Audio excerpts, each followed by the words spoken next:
कानपुर के कल्याणपुर स्थित प्राचीन सोमनाथ मंदिर के जीर्णोद्धार कार्यों का गुरुवार को विधायिका नीलिमा कटियार ने निरीक्षण किया। इस दौरान उन्होंने मंदिर के निर्माण कार्य से संबंधित सभी बिंदुओं पर जानकारी ली।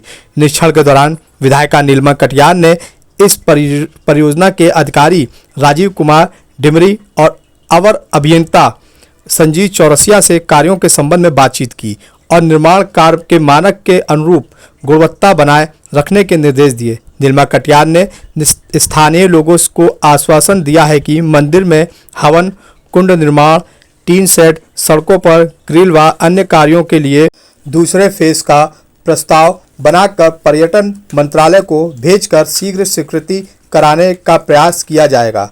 विधायिका नीलिमा कटियार ने मीडिया से बातचीत करते हुए कहा कि मंदिर निर्माण कार्य के लिए पहले फेज का 80 लाख रुपया आया है, जिसमें मंदिर की छत, रेलिंग, मंदिर का द्वार, लोगों के निकलने के लिए पाथवे हाल बनेगा।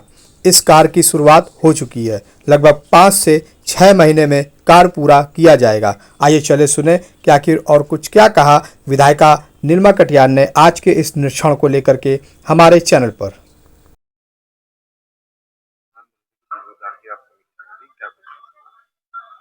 देखिए, यहाँ हमारे कल्याणपुर के लिए ही केवल नहीं, कानपुर और ये पूरा आसपास का जो क्षेत्र है, ये जहाँ हम खड़े हैं, ये भगवान सोमनाथ जी का मंदिर है। और गुजरात के बाद जिन भगवान सोमनाथ जी की बात होती है तो वो कानपुर के इसी मंदिर की बात होती है। और जिस तरह से वहाँ जो भगवान सोमनाथ विराजे थे गुजरात में, उनको हमलों का सामना करना पड़ा था, वैसे यहाँ जो हमारे भगवान विराजे हैं, यहाँ भी बहुत हमले हुए, बहुत संघर्ष हुआ। लोगों ने किस तरह से ये भगवान, अब आज के दिन में जिस तरह से सम्मानीय देश के प्रधानमंत्री नरेंद्र मोदी जी, माननीय प्रदेश के मुखिया योगी आदित्यनाथ जी ने, और जो हमारे पर्यटन संस्कृति मंत्रालय का देखभाल कर रहे हैं मंत्री जयवीर सिंह जी, सबने मिलकर के पूरे उत्तर प्रदेश के अंदर जो हमारे सांस्कृतिक स्थल हैं और जो हमारी प्रेरणा पुंज है, हमारे ऊर्जा के केंद्र हैं, इन ऊर्जा के केंद्रों को न सिर्फ तराशा है, न सिर्फ व्यवस्थित किया है, बल्कि श्रद्धा के केंद्र का जो परिसर है वो श्रद्धा करने योग्य कैसे बन सके। अभी हम जहाँ भगवान सोमनाथ मंदिर के अंदर खड़े हैं, आप देखिए कि 400 वर्षों से ज्यादा का यहाँ का इतिहास अभी जो जान पा रहे हैं, बता पा रहे हैं, ऐसे मिल रहे हैं लोगों के सारे जो जैसे मुंडन का काम है। और ये आप इधर राइट हैंड पे दरवाजा है, यहाँ तालाब हुआ करता था और कई सारे रोगों को दूर करने का ये ईश्वर की अनुकंपा से स्थान था। इसका जल जो था, यहाँ से लोग पूजन करते थे, जाते थे, स्नान करते थे, दर्शन करते थे। ये स्थल क्योंकि जीटी रोड के बिल्कुल लगा हुआ ये स्थान है, ये स्थान बहुत महत्वपूर्ण था। हम बहुत बहुत आभार, और विशेष रूप से यहाँ के जो आम जनमानस है, जो श्रद्धालु हैं, जो भक्त हैं, जो भोले बाबा के भक्त हैं, वो बहुत बहुत आभार हमारे केंद्र की, हमारे राज्य की सरकार का, और हमारा जो पर्यटन संस्कृति मंत्रालय है, उन्होंने अपने पूरे सर्किट के अंदर हमारे भगवान सोमनाथ मंदिर के अस्तित्व को किया है।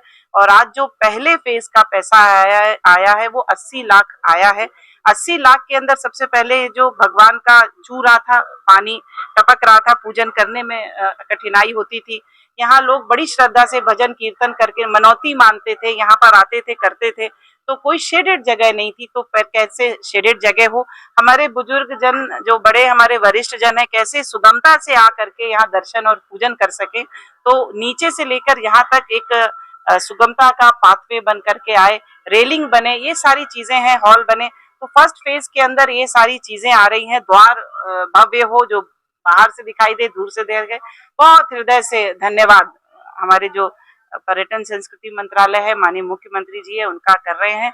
और हृदय से लग रहा है कि ये भगवान सोमनाथ जी की कृपा है, और उन्होंने जब चाहा तो अपने को सबको आशीर्वाद और सब पर अपनी कृपा बरसाने के लिए वो प्रस्तुत हो रहे हैं।